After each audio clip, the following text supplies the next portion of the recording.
महापालिकेनं लक्ष्मी विष्णू चाळीतील विहिरीवर बसवलेल्या वीज पंपातून टँकरसाठी बेकायदेशीर पाणी उपसा होत असल्याची तक्रार आल्यानंतर पालिका आयुक्त डॉक्टर सचिन ओंबासे यांनी संबंधित वीज कनेक्शन तोडण्याचे आदेश दिले। सोलापूर महापालिकेने लक्ष्मी विष्णू चाळ येथील विहिरीवर बसवलेल्या वीज पंपातून टँकरसाठी बेकायदेशीर पाणी उपसा होत असल्याची चर्चा आहे।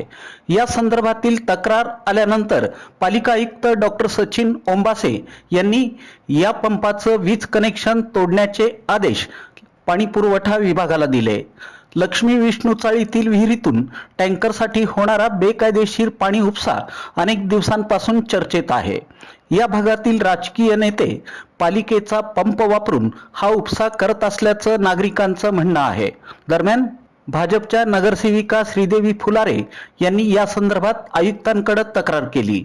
या तक्रारीनंतर आयुक्तांनी पाणी पुरवठा अधिकाऱ्यांना पाहणी करण्याचे आदेश दिले। सार्वजनिक आरोग्य अभियंता व्यंकटेश चौबे यांना वीज पंपाचं कनेक्शन तोडावं आणि तातडीनं अहवाल सादर करावा असं आयुक्तांनी सांगितलं। लक्ष्मी विष्णू चाळीच्या विहिरीतून मोठ्या प्रमाणावर बेकायदेशीर पाणी उपसा झाला आहे। यातून 10 ते 15 लाख रुपयांची उलाढाल झाली आहे। या पंपाचं बिल मात्र पालिकेनं भरलं आहे। त्यामुळे या प्रकरणाची चौकशी करावी, पालिकेनं भरलेल्या वीज बिलाची वसुली करण्यात यावी अशी मागणी नगरसेविका श्रीदेवी फुलारे यांनी केली।